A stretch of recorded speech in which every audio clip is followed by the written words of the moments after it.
Hello, hello, hello.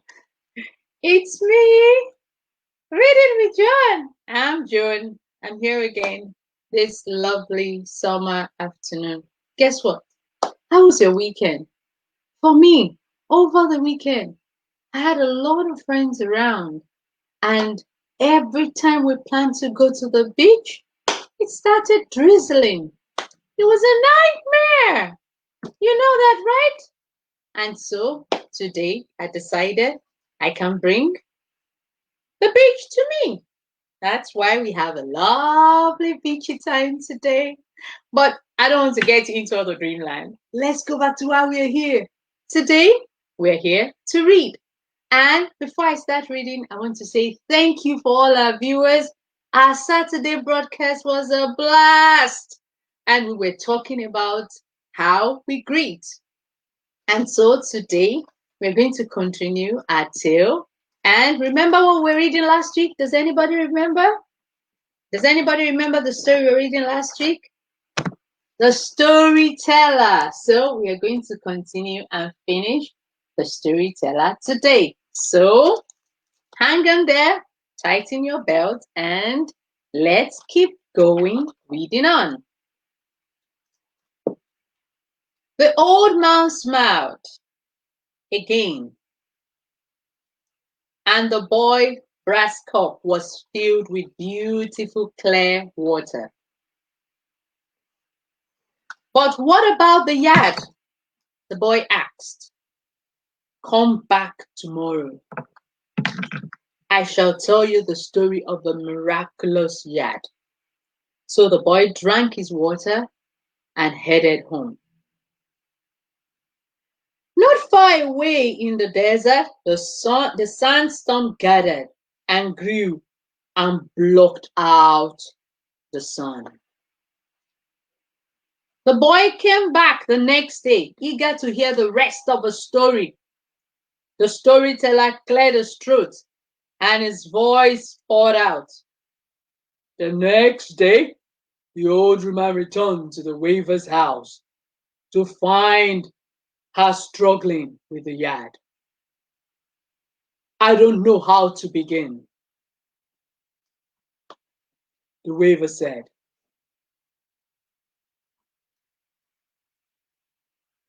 It is as if in my mind unraveling in the front of a loom. Ah, yes, said the old woman.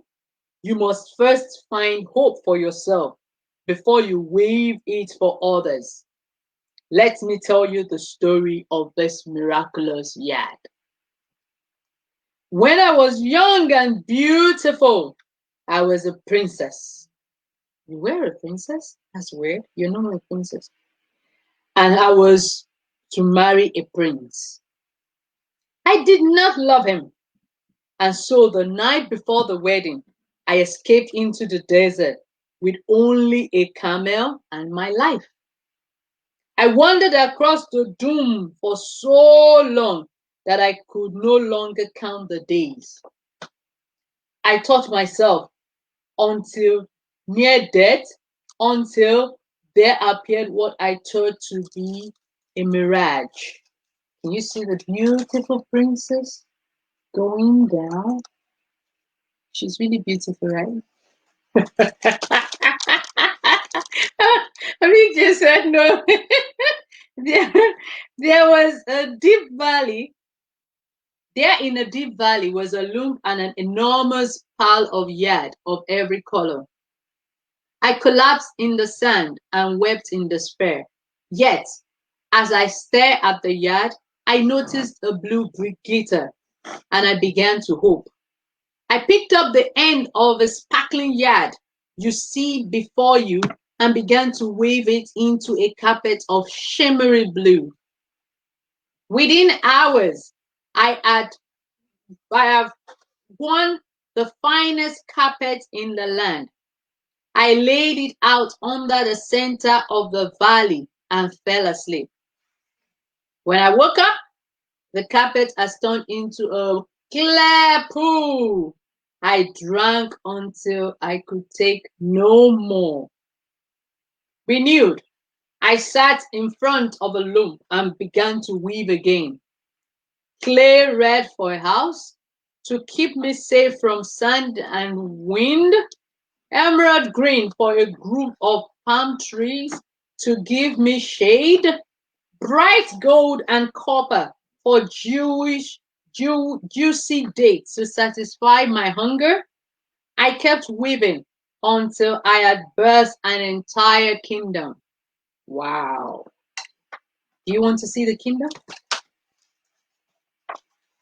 She kept weaving in the desert until she birthed the kingdom. When I was finished, the only yard left was this spring spiral of blue, which never seemed to run out.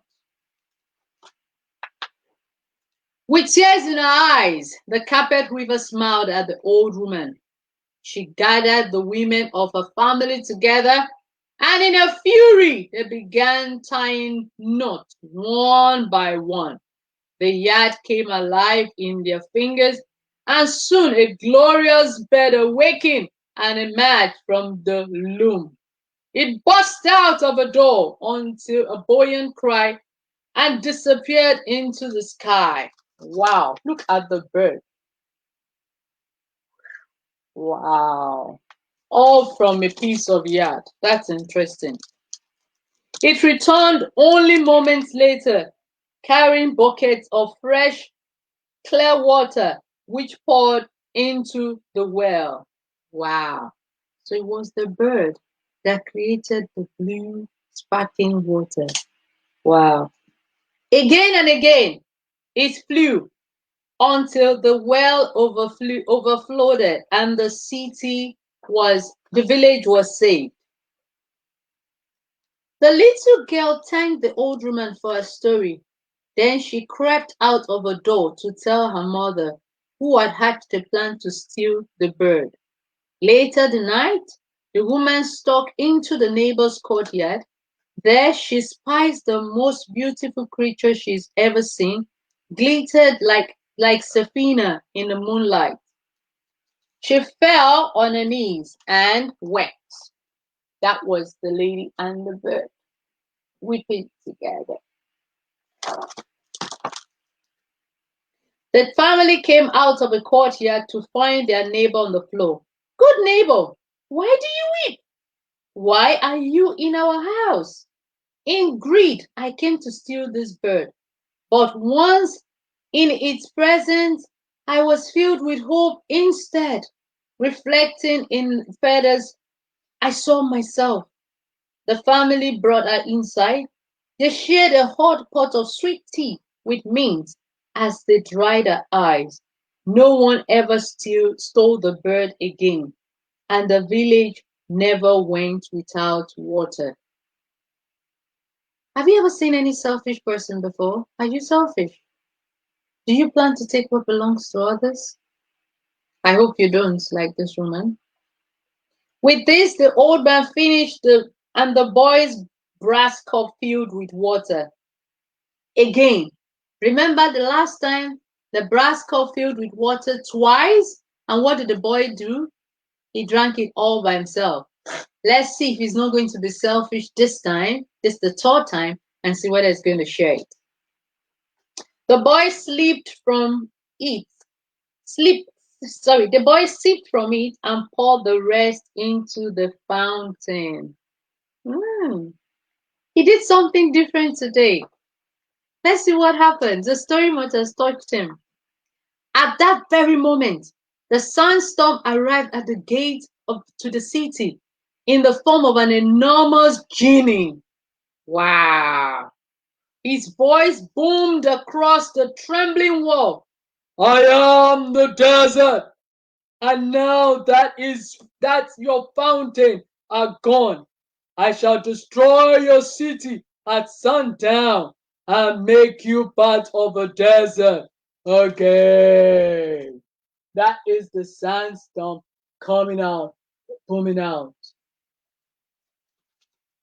The boy and the storyteller smiled at each other, and the boy ran to the gate. Almighty Sahara, Before you destroy us, let me tell you a tale, and perhaps you will reconsider. The boy shouted into the wind. I have made up my mind, but you may continue, and then I will destroy your city at sundown. And so the boy began to tell the tale of an endless drought. The genie was intrigued and failed to notice the sunset. But what about the bird? He asked when the boy has finished. It was nearly dark now, and a small circle of people had formed. Ha! Well, that is a story for another day, the boy replied. If you spare our city tonight, tomorrow I will tell you the tale of the glorious bird, water, bird, blue, water, bird. Imagine! The genie agreed and faded into the desert for the night. Ha ha ha! Just a little kindness. The city was not destroyed. Let's see what happens the next day. The next afternoon, the boy brought together all the water seller from the square and asked them to give a brass cup to anyone who came to listen. Wow, it's time to share. The genie arrived at the gate and said, tell me your tale, then I will destroy your city at sundown. Look at them. They're sharing all the brass cups. They've all shared brass cups to themselves. The boy began the tale. As he did, more and more people crowded around, and each one was given a brass cup. The genie again failed to notice the sun setting as the boy told the story. And by the end, the sun had gone down for some time, and the crowd gasped to see their cup filled of water. But what about the yard? The genie asked. Oh, well, that's the story for another day, the boy said. If you spare our city tonight, tomorrow I'll tell you the story of a miraculous yard. The genie yawned, agreed, and disappeared into the desert. The boy then had everyone pour their water on the fountain. Guess what? The boy poured his water on the fountain first. The genie came, and then he asked everybody to have a cup. And then when the genie came the second time, everybody's cup of water was poured in the fountain. Do you see what is happening now? From just a little bit of sharing to cooperation. Kids, do you understand what we're trying to say? Working together is very important. The next day, the entire city, circled around the boy to hear his tale. And soon the genie arrived as well. Tell us your tale, then I will destroy your city at sundown. The boy began. As his voice rose, the great square fell silent. The audience began to pour their cup of water into the fountain. And by the end of the tale, the fountain was gurgling again. The genie was so entranced that he didn't notice any of this. What clever story, my boy! But alas, now I must destroy your city. Look at the genie. He's ready to destroy the city. But when the sandstorm began to push against the wall, water began to gush from the fountain. The genie found himself hopelessly powerless. Oh, this is interesting. The power of togetherness. You can deal with any genie that wants to destroy the city. With one final roar from the crowd, the genie fell back in defeat. At last, he retreated further and further until he was deep in the doom of the desert. Don't you just like that, kids? Oh, kids, I just love the story. And that, said the storyteller, is the story of how not long ago, a young boy saved Morocco from the desert. But what happened to the boy? Asked a small girl in the audience. So the storyteller is telling them the story of a boy that saved the whole of Morocco from the genie. And so what happened to the boy? Let's find out. Ah, well, he replied in a wink. That's the story for another day. Just like I winked. So another day we'll find out what happened to the boy. So did you enjoy the story, kids? I hope you did. This is a very wonderful story. How the little boy saved the city from being a desert. So he drove the sandstorm back. Now, I hope you enjoyed it. Any question? What did you learn from the story? Little J, can you tell me what you learned from the story? That you shouldn't be selfish. You should always share. Yeah, Little J learned not to be selfish, but you should always share what you have. Big J, what did you learn? Stories are powerful. Stories are powerful, and that's why we read to you. That's why we tell you stories, because stories can create and evolve your imaginations. My mind has been in the desert of Africa as I've been reading the story, and I've just been imagining the little boy going into the woman. I've been imagining the enormous bird. I've been imagining the sparkly blue waters. Are you doing that with me? Stories help you to create imaginations. And when you create imaginations like the beach behind me, you begin to create things, create your own stories, and begin to evolve. Lastly, what I learned is the power of cooperation. Because if you learn to share, you can cooperate with others and you can solve any problem. Because it takes just one person to fight 1,000 army. But if you have two people, you can fight 10,000 army. Because if you cooperate together, you can fight bigger battles. Just like the genie was defeated in the story we read. Thank you for listening to that beautiful story. I really enjoyed it. Let me know if you enjoyed it by leaving a comment below. But before we leave, we always like doing our audiobook, don't you know? And so today we are reading a book called The Crocodile Who Loved Water. Yeah, so the pardon? Crocodile who didn't like. Yeah, sorry, the crocodile who didn't like water. And so, kids, I hope you will enjoy reading the story with us. So, I'm going to flip it open again. I hope it works like last week. It didn't work. The crocodile didn't like water. Ooh. By Gemma Marina. Okay, so that's the title of a book. The crocodile who didn't like water. Okay. Once upon a time, there was a little crocodile, and this little crocodile didn't like water.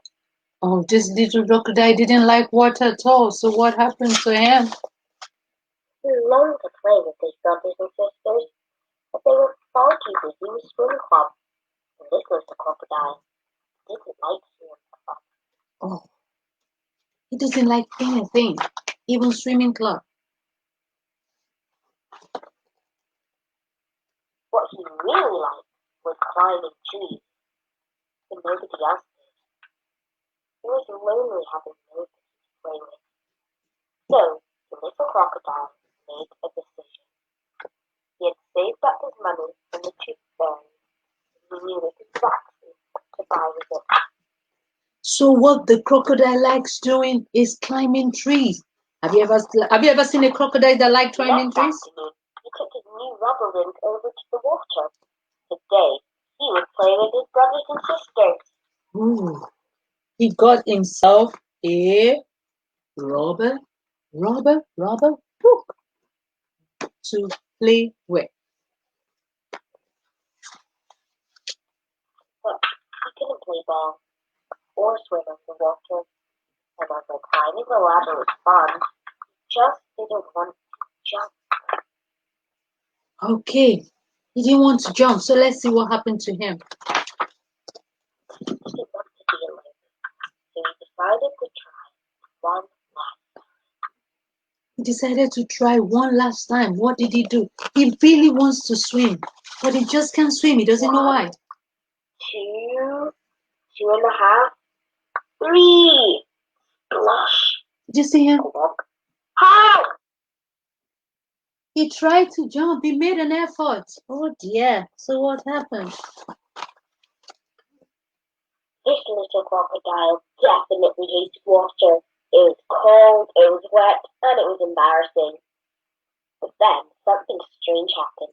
His nose began to tickle, and the tickle grew and grew and grew until His nose began to tickle. What happened?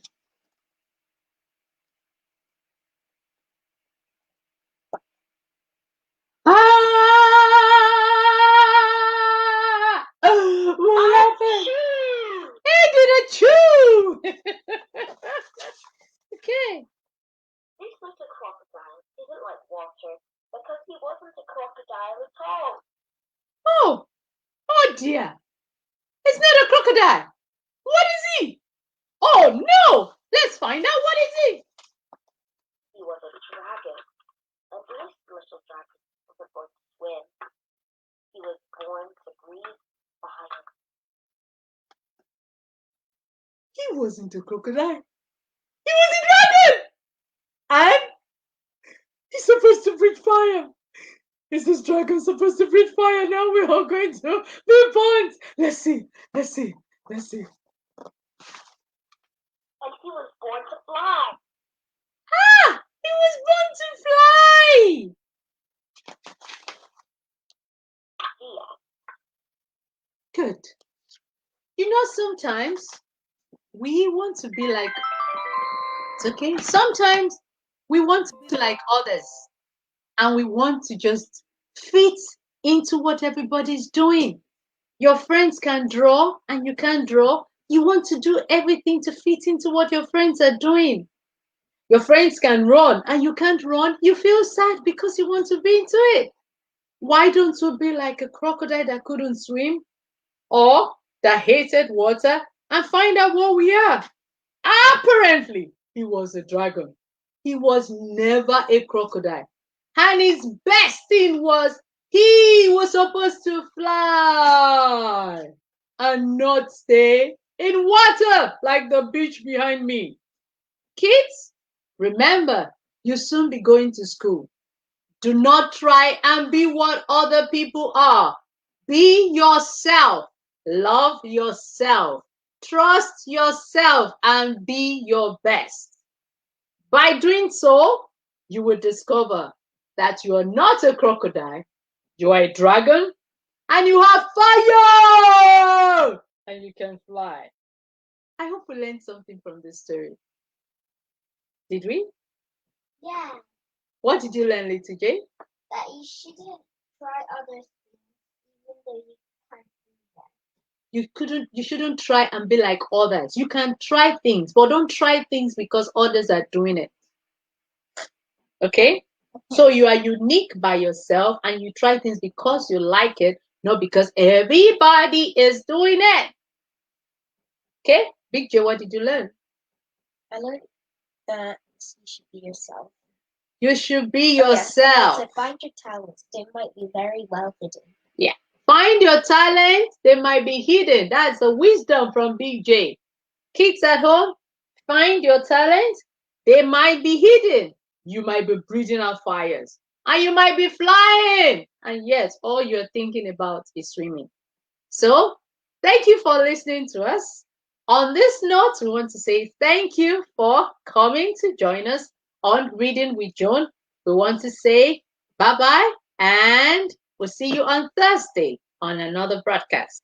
See you then. Bye. Thank you. Bye-bye. Bye.